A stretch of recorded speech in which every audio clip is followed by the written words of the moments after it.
अल्लाह सलामत रखे, सिर्फ जमजम लाते थे। अब मैं पूछना चाहता हूँ सऊदिया की बदमाश गवर्नमेंट से, तुम्हें हक किसने दिया? जो जमजम सुन्नी और मोमिन लेके आता था, तुमने उस जमजम पे पाबंदी लगा दी। अब कोई मोमिन जमजम नहीं ला सकता और तुम्हें तो डूब के मर जाना चाहिए था। ये जमजम वो कुआं नहीं है जो किसी के पानी लाने से कम हो जाएगा, किसी के ढोने से कम हो जाएगा। मेरे हुजूर ने तो ये फरमाया था कि अगर इस जमजम को हजरत हाजरा ने जमजम ना कहा होता तो ये कुआं नहीं होता, बल्कि नहर की शक्ल इख्तियार करता और सिर्फ मक्के में ना बहता, सारे जमाने के खेतों को यही कुआं सैराब कर रहा होता। हक किसने दिया तुम्हें? एक तो तुमने जबर से हुकूमत हासिल की, हुजूर के शहर में तुमने मुकद्दस मकामात की पामालिया की, डूब के मर जाना चाहिए सऊदिया गवर्नमेंट को। लोग कहते क्यों बुरा कहते हो?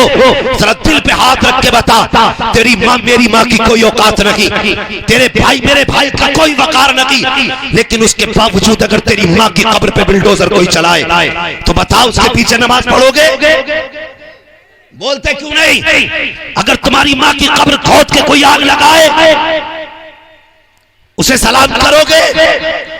तुम्हारी बहन बेटी की कब्रों पे बुलडोजर कोई चलाए बर्दाश्त करोगे? अगर हमें अपनी बेटी की कब्र पे बुलडोजर गवारा नहीं तो खुदा की कसम हुजूर की बेटी पे तो 70 बेटियां कुर्बान की जा सकती है। गलत नहीं कह रहा। उठाओ तारीख 100 साल पहले की, जब तक तुर्कों की हुकूमत रही सऊदी अरबिया में, हर शहाबी का मजार सलामत था, हजरत उस्मान गनी का मजार सलामत था, सैयदा तैयबा ताहिरा बिदा जाहिदा नबी की शहजादी जिगर का टुकड़ा मेरे मुस्तफा का, वो फातिमा जिसने हसन हुसैन से बेटे उम्मत को दिए, उनका मजार सलामत था। जब से ये जालिम इक़्तिदार में आए, इन बदबख्त कुत्तों ने उन तमाम मजारात को तोड़ करके उन पे बुलडोजर चलाया। जरा दिल पे हाथ रख के सुन्नी बता, मैं तुमसे ये नहीं कहता कि तुम्हें किससे मिलना है किससे नहीं मिलना है, फैसला अपने दिल से कराना। मैं बात करने लगा हूँ, इन्होंने हजरत फातिमा की कब्र पे बुलडोजर चलाया। कौन फातिमा है? नबी की कितनी लाडली है फातिमा। जरा दिल पे हाथ रख के सुनना। एक दिन मेरे हुजूर अपनी बेटी से मुलाकात के लिए तशरीफ लाए। जैसी सरकार तशरीफ लाए बेटी से मुलाकात के लिए, हजरत फातिमा ज़हरा अपने हाथों से रोटी बना रखी है। जब रोटी बना रखी थी तो पसीने से कपड़े शराबोर थे। पैगंबर इस्लाम ने बेटी के बदन पे पसीना देखा,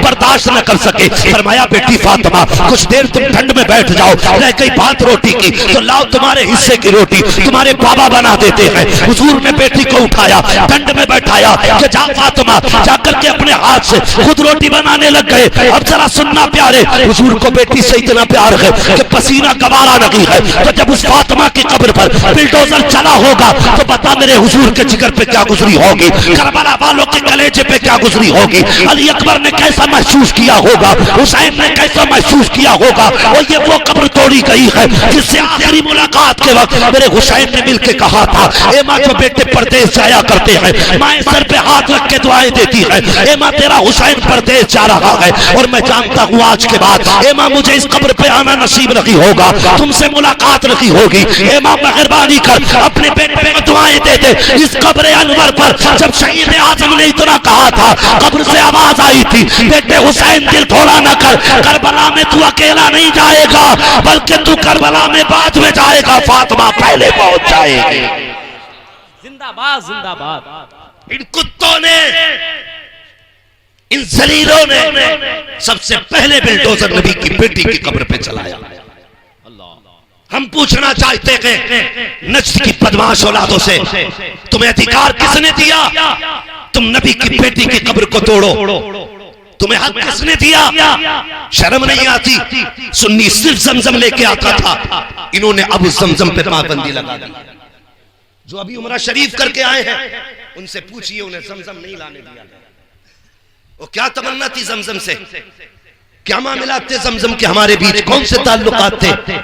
हम तो यही चाहते थे ना, हम मरे तो कफन पे 2 बूंद जमजम को ही छिड़क दे, यही तो आरज़ुएं थी हमारी। और कफन में जब हमें लपेटा जाए तो थोड़े से छींटे माथे पे जमजम के दे दिए जाए। क्या करते थे हम जमजम का? क्या हमने बिजनेस किया? हमने बेचा जमजम को? और यार आशिक ये चाहता था काश जब मुझे गुस्ल दिया जाए तो जो कफन पहनाया जाए उस कफन को जमजम से धो दिया गया। यही तो ख्वाहिश थी। लेकिन इन्होंने जमजम पे पाबंदी क्यों लगाई? ये कुत्ते इसराइल की रखेल है। हाँ, ये उसकी रखेल है इसराइल की। ये वही करेंगे जो यहूद और नसारा करेंगे। हुजूर के शायर का कौन सा तकद्दुस पामान लगी आज? उठे जो उनके दर की खैरात खाते हैं, माँ का दूध पिया तो खड़े हो। खुदा की कसम जितने सवाल हो कर ले, अहमद रजा का नौकर उस वक्त तक नहीं जाएगा जब तक तेरे दांत फट्टे करके नहीं दिखा दे। जिंदाबाद जिंदाबाद। हमने बुज़दिल माओ का दूध नहीं पिया, हमने बहादुर माओ का दूध पिया। और ये याद रख, हम किसी का रियाल लेके बोली नहीं बोलते, हमें तो इश्क़ रसूल भी माँ की घुट्टी में पिलाया गया। हाँ, शर्म नहीं आती? जो इनसे यहूद और नसारा कह रहे, आज वो सऊदी अरबिया में हो रहा है। वहां पे फिल्म पिक्चर हॉल बनाया गया। झूठ नहीं बोल रहा हूं, अखबारात मौजूद हैं। वहां पे जुए के अड्डे खोले गए। उस शहर के अंदर, उस जमीन पर, खुदा की कसम जिस जमीन पे आने की फरिश्ते तमन्ना करें, उस जमीन पर तुमने जुओं के अड्डे खोले। इस चीज को सुन्नी कभी गवारा नहीं करेगा। यही तो मेरे मुफ्ती आजम हिंद ने कहा था, तेरे हबीब का प्यारा शहर किया बर्बाद, इलाही नजदी ये निकले भला मदीने से। अल्लाह अकबर। आज वो लोगों वो लाल रुमाल वाला चलता है। मुझे अगर मिल गया तो इंशाल्लाह छठी का दूध याद दिलाऊंगा। हाँ, सीधे सच्चों को हजरत घेरे लेता सऊदिया में, कहता टोपी ऐसी क्यों ओढ़ी है, ऐसी क्यों ओढ़ी है, ये सब क्यों क्यों पूछता। कोई उससे पूछे तू दुनिया में क्यों आया है? मनहूस, अगर हमने सब्ज रंग की पगड़ी पहन ली गुंबदे खजरा की निस्बत से, तो कहता ये क्यों पहनी है? तो शिर्क है। क्यों? वो शिर्क उसे ही कहते जो हुजूर के जमाने में ना। और ये सबसे बड़ा मुशरिक है। खुद भी तो नहीं था ना, ये पहले से चला रहा लाल रुमाल वाला। बस अकीदे की हिफाजत जरूरी है। अकीदे की हिफाजत जरूरी है। अगर अकीदा दुरुस्त है ना तो कुट पिट के जन्नत तक पहुंच ही जाओगे। अच्छा अच्छा, बहुत अच्छा है, पहुंच ही जाओ। शर्त ये कि ईमान बचा के ले जाओ। लोग कहते हैं कि कामयाब वो है जिसने बिल्डिंग बना ली, कामयाब वो है जिसने बैंक बैलेंस बना लिया, कामयाब वो है जिसने बच्चों को बिजनेस दे दिया। मैं कहता हूं ये कोई कामयाब नहीं। सबसे बड़ा कामयाब वो है जो कब्र तक ईमान बचा के ले गया। सबसे बड़ा कामयाब है वो जो कब्र तक ईमान बचा के ले गया। ईमान की हिफाजत बड़ी जरूरी है। हाँ, ईमान की हिफाजत बड़ी जरूरी है। पता चला ईमान सलामत नहीं, देर सजदे पे सजदा, सजदे पे सजदा, सजदे पे सजदा, देर लगा रही है। ईमान सलामत नहीं तो रगड़ा तो वहीं से शुरू हो जाता ना, नजा के वक्त से पिटाई शुरू हो जाती है, दे धड़ा। इसलिए ईमान बचाना जरूरी है। और ईमान कैसे बचता है? तो सुनो, ईमान बचाने के लिए अल्लाह वालों के दामन से वाबस्ता होना जरूरी है। अल्लाह वालों के दामन से वाबस्ता होना जरूरी है। लेकिन एक बात और कह दूं तुमसे, बुरा तो नहीं मानेंगे, कह दूं, मुसलमान जरूरत है करबला का पैगाम याद रखने की। अगर शहीदों का तज़किरा किया जाए तो 72 रातें चाहिए कम से कम, तब जाके शहादत का तज़किरा हो। लेकिन सिर्फ पैगाम करबला जहन में रखिए, उन्होंने सब कुछ दिया, मुस्तफा की शरीयत पे आंच नहीं आने दी, आंच नहीं आने दी। वो डिबेट पे कुछ आते मौलवी बन के टोपी ओढ़ के, हाँ हजरत वो किसी को भी मिल जाए ना तो 3 थप्पड़ मेरी तरफ से मार। ऐसे बेगैरतों ने इस्लाम की आबरू लूट ली। हाँ जी, इतनी हिम्मत ही नहीं हुजूर कि वो हाथ उठा सके। अगर इस लायक होते तो चूड़ियां पहन के डिबेट में बैठते ही नहीं। हाँ, जिन्हें इस्लाम के हमजा का नहीं पता वो इस्लाम के कानून पे बहसे कर रहे हैं। तू क्या जाने इस्लाम क्या है। जब पर्दे की बारी आई तो कहा नहीं नहीं, इस्लाम ने पाबंद किया है बेटी को, पर्दा देख करके इस्लाम ने मजबूर किया है बेटी को। तो कुनमुन कर रहा था बैठा हुआ। तुझे हया नहीं आई, तुझे गैरत नहीं आई, और तुझे बताना चाहिए था। जाओ दिल्ली के सारे केसेस उठा के देखो, मुंबई के सारे केसेस उठा के देखो, उत्तर प्रदेश में जितने रेप हुए हैं सारे केस उठा के देखो। रेप उन्हीं के साथ हुए हैं जो बेपर्दा निकला करती है, जो पर्दे में रहती है, उनकी इज्जतें भी महफूज रहती है, उनकी जिंदगी भी महफूज रहा करती है। उठाते क्यों नहीं तारीख और पर्दा कितना है। अल्लाह सलामत रखे हमारे कौम के जवान को। सोचता ये बेटा जो हो ना खालिद बिन वलीद पैदा हो और बीवी किसी हीरोइन से कम ना हो। हाँ, बीवी किसी हीरोइन से कम ना हो, बेटा खालिद बिन वलीद हो, ये कैसे हो सकता है। ये तो वही है ना कि आप कड़वा फल बोएं और मीठे फल की उम्मीद रखें। वही उम्मीद वो हुआ ना ख्याल आपका। खुदा के बंदो, आज हमारी नस्लों में जो बुज़दिली आ रही है ना, इसकी सबसे बड़ी वजह है मौत का डर। काय का डर। कितने लोग नहीं मरेंगे? सब मरेंगे ना? बोलो इंशाअल्लाह। कुछ लोग तो इस पे भी इंशाअल्लाह कहने तैयार नहीं। अरे अल्लाह के बंदो जरा बात सुने। हाँ मरेंगे ना इंशाअल्लाह, लेकिन बुज़दिली की मौत, बुज़दिली की मौत। पीछे वाले भी बोलते बुज़दिली की मौत। जब भी मरेंगे बहादुरी की मौत मरेंगे। मोमिन कभी बुज़दिल नहीं होता, और यही वजह है जब से हमें जिंदगी प्यारी हुई है, लोगों के मन में जो आता है वो कहीं भी खड़े होकर भोंक देता है। जिसके दिल में जो आता है, जो चाहता है कह के चला जाता है। और खुदा के वास्ते वो लोगों ख्याल करो, नबी की अज़मत के खिलाफ कोई भोंके और उसके बाद भी हम जिंदा रहे, बताओ हमारी जिंदगी का नतीजा क्या होगा। क्या करेंगे जिंदा रह करके। हमारा तो सब कुछ हमारे हुजूर है, हमारा तो सब कुछ हमारे रसूल है। अगर हमारे होते हुए हुजूर की इज्जत महफूज नहीं है तो फिर हमारी जिंदगी का क्या बनेगा। मौत से डरते हो कहीं मर ना जाए। खुदा की कसम, वो 100 साल जिंदगी जो हुजूर के बगैर हो, ऐसी जिंदगी पे लानत भेजते हैं। और वो चंद मिनटों की जिंदगी जो मुस्तफा के नाम पे मिले, हम उस जिंदगी पे लाखों सलाम कहा करते हैं। क्या करोगे ऐसी जिंदगी जी करके। आज कुछ शहर चल रहे हैं, लेकिन मेरे भाई तुमसे इतनी गुजारिश, हमें जिंदगी बहुत प्यारी है, मर ना जाए कहीं। एक्सीडेंट में मौतें हो रही हैं, पूरा पूरा खानदान साफ हो रहा है, पूरा पूरा परिवार झाड़ू लग जा रही है। उससे तो बेहतर है हुजूर के नाम पे कहीं कुर्बान हो जाओ, हुजूर की इज्जत पे मर जाओ। उससे तो बेहतर है ना रोड पे मरने से। रोड पे मरोगे चेहरा फेर के दुनिया जाएगी, हुजूर की इज्जत पे मरोगे। कसम खुदा की, इंसान चेहरा देखने बाद में आएंगे, जन्नत की हूरें जमीन पे पहले उतार दी जाएंगी। क्या जिंदगी है।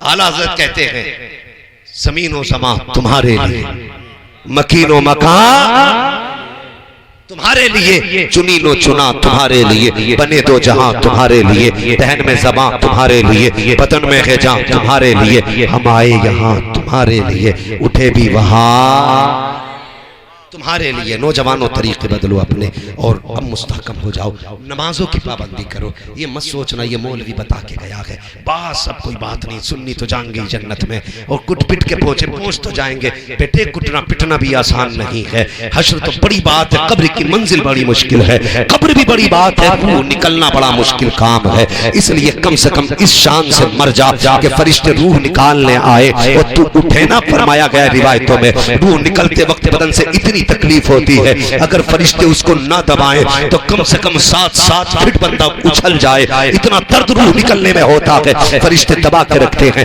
तुमने देखा होगा कुछ लोगों की आंखें कड़ जाती हैं, कुछ ऐसे आंखें पलटते हैं कि सियाह की सफेदी बदल जाया करती है, लेकिन कुछ ऐसे मरा करते हैं, कुछ ऐसे मरते हैं कि जैसे आंख खुली है खुली की खुली रह गई, चेहरा जैसा था वैसा का वैसा रह गया। जानते हो ये कब होता है? ये तब होता है जब मरने वाला मुस्तफा का आशिक होता है, नबी के इश्क में जिंदगी गुजारने वाला होता है। रूह निकलने में तकलीफ सब सबको होती है। फर्क ये है मोमिन को एहसास कम होता है और काफिर को एहसास ज्यादा होता है। सुने तो सही, इश्क के साथ जिंदगी गुजार के जाइए प्यारे, इश्क के साथ जिंदगी गुजार के जाइए। अल्लाह अकबर। जब मोमिन की रूह निकलती है तो फरिश्ते आया करते हैं। जब उसको तकलीफ होती है तो काफूरी हाथ जब रखा जाता है मरने वाले के माथे पे, पूरे बदन पे ठंडक महसूस करता है। लेकिन जब दिक्कत और दर्द होता है तो फरिश्ते कान में कहते हैं मुबारक हो, कब्र में मुस्तफा से मुलाकात करने वाला है, हुजूर का जलवा नजर आने वाला है। जब फरिश्ते कान में इतना कहते हैं फिर मोमिन मुस्कुराता है।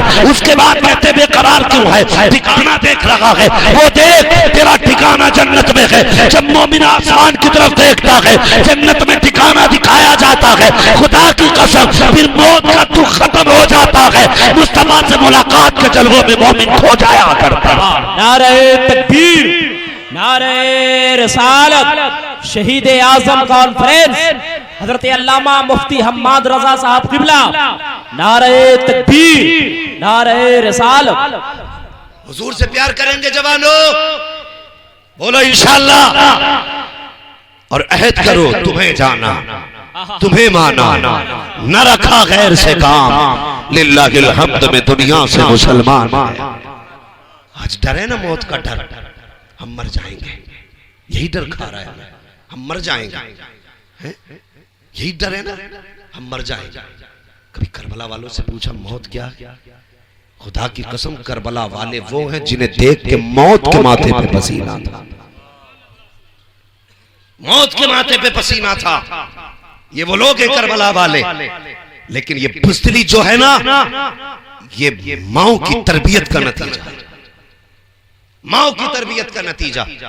जानते हो नेज़े पे कुरान क्यों पढ़ के सुनाया मेरे हुसैन ने? क्योंकि पूरी जिंदगी माँ ने उन्हें दूध पिलाते वक्त भी कुरान सुनाया था, सफाई करते वक्त भी कुरान सुनाया था, घर के काम करते वक्त भी बेटों को कुरान पढ़ के सुनाया था। इसलिए बेटों ने नेज़े पे कुरान पढ़ के सुनाया। अब जब अम्मा खुद सीरियल के आगे लेट के देख रही है तो बेटा डांसर पैदा नहीं होगा? बोलो, डांसर बेटा पैदा होगा, बेटियां नचनियां पैदा होंगी, बेटियां पारसा और बेटे नेक कब होते हैं? जब मां सैयदा ज़ैनब होती है तो बेटे ओनो मोहम्मद होते हैं, मां फातिमा होती है तो बेटी सैयदा ज़ैनब होती है। अल्लाह वो अकबर। जानते हो कौन सैयदा ज़ैनब? जिनके बारे में मैं कहता हूं कि बचा के कूफे से आबिद को लेके आई है, हाँ, कमर पे बारे इमामत उठा के लाई है। अली की बेटी को झुककर सलाम कर इस्लाम, तेरी अमानतें घर तक बचा के लाई है। ये वो ज़ैनब है जिन्होंने दीन को करबला तक पहुंचाया हुसैन ने, और करबला से फिर वापस पहुंचाया सैयदा मदीने तक सैयदा ज़ैनब। और ये सैयदा ज़ैनब, अपने घर के हालात देखो, आओ जलसा हो रहा, जाओ देखो कितनी बेगैरत नंगे सर घूम रही होंगी, कितनी बेहया बेटियां आज भी बगैर नकाब के जलसे में होंगी। जाके देखो ना क्या नतीजे ऐसे जलसों से, जिन जलसों में बेटियों की इज्जतें महफूज ना। बदलो तरीके, कह दो जलसा हुजूर का होगा ना तो फिर किरदार भी हुजूर ही का अपनाया है। बेटी तेरी हो या मेरी, ये मत समझना अब्बा ने जलसे में पैसे दे दिए तो बेटी का सर्टिफिकेट बन गया। नंगे सर घूम कोई हिसाब नहीं होगा, बगैर दुपट्टे के टहल कोई हिसाब नहीं होगा। ये मत सोचना इस्लाम का कानून इस्लाम का कानून है। मेरे हुजूर ने फरमाया था लौ सरक़त फातिमा बिन्त मोहम्मद लक़तअत यदहा। वो लोगों जो इस्लाम का कानून है सबके लिए है, इतना सख्त कानून है इस्लाम का। अगर मेरी बेटी फातिमा चोरी कर लेगी तो मोहम्मद की बेटी समझ के छोड़ा नहीं जाएगा, बल्कि सजा चोरी की समझ के मेरी फातिमा बेटी के भी दोनों हाथ काटे जाएंगे। हाँ, ये इस्लाम का कानून। बेटियों को पर्दे की तलकीन करो। नौजवानों तुम अपनी नजरों को थोड़ा सा नीचे कर लो। अभी जलसे में मेरी तरफ देख के नीचे मत करना कि मौलवी ने मना ही कर दिया मेरा मुंह मत देखो। नजरें नीची रखो। बेटियों की इज्जत की हिफाजत तेरी मेरी जिम्मेदारी है, करेंगे इंशाअल्लाह। बेटी किसी की भी हो, हम अपने सामने रुसवा बेइज्जत नहीं होने देंगे, इसलिए कि ये तालीम मेरे हुजूर की है। हातिम ताई की पोती हुजूर की चौखट पे लाई गई, उसकी आंख में आंसू रोने लगे। मेरे हुजूर ने फरमाया बेटी क्यों रोई? उसने कहा हुजूर खानदान से दूर थी और तुम ठहरे मोमिनों के नबी, मुसलमानों के नबी, और मैं अपने खानदान से दूर हूं। आज कोई मेरे सर पे चादर रखने वाला नहीं। अल्लाह अकबर। वो सुने बेगैरत जो मुस्तफा की बेटियों के सरों से दुपट्टे उतारने की बात कर रहे हैं, जो मेरे हुजूर की कौम की बेटियों को बेनकाब करने की बात कर रहे हैं, जो कहते हैं हमारा दौर आएगा तो इनकी बेटियों को रुसवा करेंगे, हमारा दौर आएगा तो इनकी बेटियों के मुंह काले करेंगे। वो जालिमों, ये तुम्हारी घटिया सोच है और ये मेरे नबी की तालीम है। आका के सामने हातिम ताई की बेटी जब रोई है, दुश्मन की बेटी रोई, आज कोई चादर रखने वाला नहीं। मेरे हुजूर ने मुजम्मिल वाली चादर जिसको कांधे पे रखे तो कुरान कभी या अय्युहल मुजम्मिल कहता है, जिसे ओढ़ ले तो या अय्युहल मुद्दस्सिर कहता है। वो चादर हुजूर ने उतारी है, दुश्मन की बेटी के सर पे रखी। फरमाया आंसू पोंछ ले, कोई सर पे चादर रखे ना रखे, ले मोहम्मद चादर दे रहा है। जब आका ने चादर रखी है तो लोगों ने कहा था, सहाबा ने कहा था आका दुश्मन की बेटी को अपनी चादर दे दी। मेरे नबी ने कहा था हो जा, बेटी बेटी होती है, चाहे काफिर की बेटी हो चाहे मुसलमान की बेटी। जिंदाबाद। जिस नबी ने बेटी को इतनी इज्जत दी, उस कौम का जवान बेटियों को बेआबरू करता फिरे, अच्छा नहीं लगता, अच्छा नहीं लगता। जवान, तेरी जवानी अय्याशी के लिए नहीं थी, रात भर मोबाइल में चैनल और शो देखने के लिए नहीं थी। तेरी जवानी तो रातों को उठ के रब को मनाने के लिए थी। तेरी जवानी तो रातों को सजदे करने के लिए थी। तेरी जवानी तो उठ उठ के रातों को आंखें भरने के लिए दी गई थी। ये जवान तू कहां जाके बैठ गया? किस चौराहे पे जाके तूने वक्त बर्बाद किया? ओ जवानों, हाँ हम 10 मिनट चौराहे पे खड़े हो जाते हैं, पट्टों पे खड़े होके बात करते हैं, आज कौन सी टीम जीत गई, आज फला टीम जीती है, आज फला टीम हार गई। ओ यार इतनी देर तुमने टीम की हार जीत की बात की है, क्या कि अच्छा होता जो वक्त तुम्हें फुर्सत का मिला था, मस्जिद में आता, आलिम दीन के पास आके कहता जनाब मुझे हुजूर की सीरत का एक बाब पढ़ा दिया जाए, मेरे आका के उठने का तरीका पढ़ाया जाए, आज आका के सोने का तरीका पढ़ाया जाए, आज मुस्तफा के बोलने का तरीका पढ़ाया जाए, आज मुस्तफा के चलने का तरीका पढ़ाया जाए। और जितना पढ़ता जाता उतना अमल करता जाता। खुदा की कसम दावे के साथ कहता हूँ, जब तेरा जनाजा उठता, कोई कहता कि मुखिया के बेटे का जनाजा है, कोई कहता प्रधान के बेटे का जनाजा है, कोई कहता जमींदार के बेटे का जनाजा है, कोई कहता कि दुनिया के ठेकेदार का जनाजा है, लेकिन फरिश्ते कहते चुप हो जाओ, जो तुम जानते हो उतना तुम बोल रहे हो, कुछ हमसे भी सुन लो। फरिश्ते कहते जाते, तुम कहते हो ये ठेकेदार का जनाजा है, हम कहते हैं गुलाम अहमद मुख्तार का जनाजा जा रहा। जिंदाबाद जिंदाबाद। ऐसी जिंदगी जी जाओ कि तुम्हारे जनाजे को देख के लोग अफसोस करें। समझ रहे? जनाजे को देख के तुम्हारे लोग अफसोस करें, ऐसी जिंदगी जी जाओ। अगर जनाजा देख के लोग खुश हो गए ना, समझ लेना फिर खैरियत नहीं है। दो तरह के जनाजे होते हैं, एक तो लोग कहते बड़ा अच्छा हुआ चला गया, जो ऐसे गया ना अच्छा हुआ चला गया, समझ लेना ऊपर कितनी चादरें चढ़ा लो अंदर लठ चलना, सीधी बात। कुछ ऐसे होते हैं जो जनाजा उठता है तो लोग कहते हैं अफसोस ये चला गया। अगर कोई ऐसा जनाजा देखो ना जिसे देख के लोग कहें अफसोस आज इसका जनाजा उठ गया, तो समझ लेना ये वो है जो रातों में यतीमों को खिलाया करता था, जो तन्हाई में गरीबों का पेट पाला करता था। अल्लाह अकबर। आप सोच भी नहीं सकते कितनी बड़ी फजीलत अल्लाह ने उन लोगों के लिए रखी है जो गरीबों के काम आते हैं, यतीमों का सहारा बनते हैं, सहारा बनते हैं। शहीद आजम कॉन्फ्रेंस है वो लोगों, तुम्हें सबको पता है हुजूर ने बेटी को जहेज में क्या दिया था, क्या दिया था हुजूर ने। हाँ, चंद जरूरी चीजें मेरे हुजूर ने बेटी को दी थी।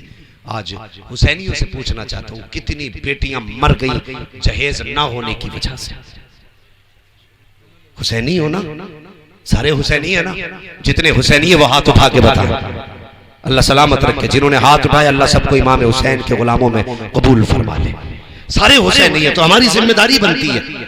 नबी ने बेटी को जहेज में सोना चांदी हीरे जवाहरात नहीं दिए, लेकिन जो भी दिया जरूरत का सामान दिया, जरूरत का सामान दिया ना हुजूर ने। आज उन्हीं के शहजादे की बदौलत है जो दीन हम तक पहुंचा है। इस उम्मत की जिम्मेदारी बनती है, किसी गरीब को जहेज की वजह से सताएंगे नहीं। बोलो इंशाअल्लाह। डिमांड नहीं करेंगे, बिल्कुल नहीं बोल रहे। लगता है लंबी प्लानिंग लेके बैठा है। कितनी लंबी लेके बैठ जा, भाग कितना भागेगा। अल्लाह ने रस्सी ढीली कर रखी है और छूट दे रखी है, दौड़ कहां तक दौड़ेगा। लेकिन जब वक्त आएगा मलकुल मौत ऐसी अंकड़ी डालेगा पैर में कि तू एक कदम नहीं एक इंच आगे नहीं सरक सकता, और खुदा जहां गिरा देगा वहां से आगे तू जा नहीं सकता है। तब मशीयत तुझसे पूछेगी बहुत भागता रहा, अब बता किधर जाना है।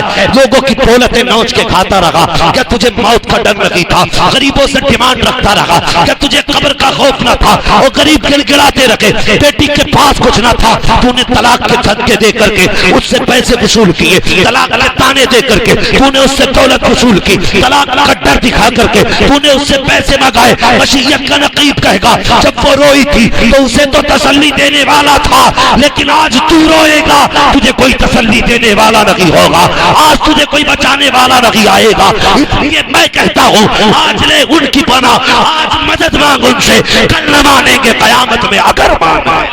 जिंदाबाद जिंदाबाद। हाँ, अगर इंतजाम है आखिरत का करना तो फिर आज अल्लाह से डर जाओ, आज अल्लाह से डर जाओ। जवानों अब तक की तो कट गई जैसे कट गई, लेकिन अहद करो आज के बाद हुजूर की गुलामी में जिंदगी गुजारेंगे, हुजूर की गुलामी में जिंदगी गुजारेंगे। और तुम क्या समझते हो तुम्हारे जलसे में सिर्फ मौलवी आते, सिर्फ बरेलवी आते? नहीं, तुम्हारे जलसों के अंदर भगवाधारी आतंकियों के दलाल भी आते हैं, ये बता रहा हूं मैं तुम्हें। और जिस शेर का चेहरा देखोगे अभी सैयद फैजान मियां दामसिल्लाहुल अली की शक्ल में, मुझे फख्र है यार इस सैयदजादे पे, फख्र है। मैं कारनामे देखता हूं, ये वो जात है जो बड़े से बड़े अधिकारी की आंखों में आंखें डाल के जब नामूस की बात होती है तो सौदे नहीं करता, जान लुटाने के दावे भी करता है, बातें भी करता है। हाँ, मैं जानता हूं इस पीर की नजर जेब पे नहीं, इस पीर की नजर मुस्तफा के गुंबदे खजरा पे रहती है। इसलिए मेरा दावा है वो पीर जो पेट के लिए तुम्हारा हाथ पकड़ रहे कुछ काम नहीं आएगा। हाँ, ऊपर चादर चढ़ रही होगी, अंदर लठियां चल रही होगी। और वो पीर जिसका मैयार ही इश्क मुस्तफा, तो फिर खुदा की कसम बस इतना याद रखना कि मोहम्मद से वफा तूने तो हम तेरे हैं, ये जहां चीज है क्या लोहो कलम तेरे हैं। दो काम करेंगे इंशाअल्लाह। जहेज की डिमांड देखो, करवट वाले को देखो कौन नहीं बोल रहा है। जहेज की डिमांड ज्यादातर वो बोल रहे हैं जिनकी हो गई है। क्या दोबारा मर्जी थी क्या? सारे लोग जन्नत में जाना चाहते हैं ना, तो सबसे आसान तरीका जन्नत का मैं बता के जा रहा हूं। जन्नत दे के नहीं जा रहा हूं, जन्नत में जाने का आसान तरीका, किसी गरीब बेटी को निभा लो, किसी गरीब बेटी को निभा लो। मर के कब्र में पहुंचोगे, हिसाब के फरिश्ते आएंगे, मुस्तफा कह देंगे जाओ वापस चले जाओ, हिसाब की जरूरत नहीं है। ये दुनिया में गरीब मेरी उम्मत की शहजादी को निभा के आया है, मैं इस गुनाहगार को निभाने कब्र में मोहम्मदुर रसूलुल्लाह आ गया। निभा लो, किसी को निभा लो। लेकिन मुझे मालूम है कुछ लोग के दिल पे छुरी चल रही होगी। मौलवी 18 साल से बेटा पाल लिया था और इस उम्मीद पे मैंने आज तक बेड भी नहीं खरीदा कि लल्ला को जहेज में मिलेगा। बेटा पाल रहा था कि बकरा पाल रहा था? हाँ हजरत, कुछ घरों में जाके देखो तो दादा के जमाने के बर्तन चल रहे हैं अभी। कि तुमने सीप का सेट नहीं खरीदा? तो कहते नहीं, अब लल्ला की शादी में 2 ही साल रह गए। सीट का सेट बढ़िया है। हाँ जी, बेटे के लालच में आज तक एक सोफा नहीं खरीद के लाया, बेड नहीं खरीदा, चारपाइयों पे इधर से उधर गिर के सोता रहा। तखत बनवा लिए, इधर से उधर लुढ़का, बेड नहीं खरीदा इसलिए कि जहेज वो लेके आने वाली है। और बेगैरत घूसट बुड्ढे, तुझे तो हया आनी चाहिए। जो वो जहेज लेके आएगी, तेरा बेटा तुझे एक दिन बेड पे बैठने भी नहीं देगा। जिस गाड़ी के लिए तू समधी से लड़ता रहा, उस गाड़ी पे तुझे कभी बैठने का मौका तक नहीं मिलेगा। जिस बर्तनों के तूने बहस की है, उस बर्तन में एक दिन तुझे पानी नहीं मिल सकता है। तू किसके लिए मरा जा रहा है? कम से कम अपनी आखिरत तो तबाह न कर। किसी गरीब बाप के लिए बेटी की रुखसती को बोझ ना बना। अगर तेरी वजह से किसी बाप की बेटी रो गई तो काबे में जाके मर जाना। खुदा की कसम, उस वक्त तक जन्नत नहीं मिलेगी जब तक गरीब के आंसू की तुझसे एक एक कतरे की कीमत न ले ली जाएगी। अगर जन्नत में जाना चाहता है तो किसी के रोने का सबब न बन, बल्कि रोते हुए के हंसने का सबब बन जा। अगर बेटी राजी हो जाएगी तो मदीने वाला मुस्तफा भी राजी हो जाएगा। हाँ, मरे जा रहे हैं, बेड चाहिए इतने भाई इतने का। और कुछ लोगों की औकात ये, जहेज आ गया तो घर में ही जगह नहीं रखने की, जगह ही नहीं है घर में रखने की, मुंह फैलाने में सबसे आगे, जगह नहीं। पता चला बेड बाहर बूंदे आ गई, पिंडाल लगाओ क्यों अंदर डालो कि मौलाना जगह नहीं। और शर्म कर यार, शर्म कर, हया कर। तुम्हारा कुछ लेके खा रखा बेटी वालों ने? हाँ, तुम्हारा लेके खा रखा बेटी वालों ने, जो जबरदस्ती दाव चलाते हो। कितने भाइयों ने किडनियां बेच दी अपनी बहन के हाथ पीले करने के लिए। कितने बापों ने घर बेच दिए अपने बेटी को रुखसत करने के लिए। और बता, कयामत के दिन जब तू आएगा, हुजूर पूछेंगे तूने अपना घर बसाने के लिए मेरी उम्मत के 70 साल के बूढ़े की हवेली बिकवाई थी, आज मुझसे क्या लेने आया? कोई जवाब हो तो कहो मैं पूरी दुनिया की बिकवाऊं। और अगर जवाब नहीं है तो फिर आज ले उनकी पनाह, आज मदद मांगो उनसे, कल न मानेंगे कयामत में मान गए। खैर है, खैर आज वक्त दिया है अल्लाह ने, तो कोशिश कर लो किसी के ऊपर जहेज का बोझ नहीं डालेंगे। बेटी वाले की अपनी मर्जी है, वो सब दे दे या कुछ ना दे, लेकिन आपको हक नहीं मांगो। बेटा है आपका, बकरा नहीं है जो बकरीद पे बेचने चले आए। और कुछ तो डॉक्टर इसलिए ही बना रहे हैं, सुइयां लगवानी सिखा रहे हैं, खाली सुई। डॉक्टर क्या कई मर गए डॉक्टरों की वजह से कोरोना में। हाँ हजरत, कोरोना से 70%, 10% मरे, 90% डॉक्टरों ने मार डाले। नीम हकीम खतरे जान, नीम मुल्ला खतरे ईमान। तो वही वाला सिस्टम इन्होंने कर दिया। खुदा के वास्ते किसी की बेटी पे बोझ न बनो। हाँ, और शादी वालों तुमसे भी शिकायत है। आज मुझे एक बात याद आ गई, बड़ी हिम्मत करके कह रहा हूँ, हिम्मत नहीं हो रही कहने के लिए। जानते हो, एक बच्ची का फोन मेरे पास आया। बच्ची 9-10 साल की नहीं, 22 साल की लड़की, शादीशुदा, उसका फोन आया। जानते हो उसने क्या कहा? उसने कहा, हजरत जी मेरा ससुर मेरे साथ बदतमीजी करता है। ये कलमा पढ़ने वालों की कहानी है। छेड़छाड़ करता है। मैंने कहा बेटी तूने अपने शोहर से नहीं कहा? उसने कहा मैंने शोहर से कहा था। तो उसने ये कह दिया कि कोई बात नहीं, इतना तो सब चलता है, और बगैर तो डूब के मर जाना चाहिए। कहता है इतना चलता है जमाने में, ऐसे जाहिलों से बेहतर है बेटियों को कुएं में धकेल दो। ऐसी बेटियों को बेटों के हाथ में मत दो जो इतना भी ना जानते हो कि बेटियों को पाना कैसे जाता, बेटियों की इज्जतें कैसे बचाई जाती। लोग कहते कयामत कैसे आएगी और कब आएगी? समझ लो जब ससुर की निगाहें बेटी के बहू के बदन पे पड़ने लगे तो समझ लेना कयामत आ गई है। और फैसले सोच समझ के किया करो। और बताऊं बात, ये कोई आम बेटी नहीं है। इस बेटी ने राबिया तक तालीम हासिल की है, और जिससे निकाह इसका किया गया वो शराबी है।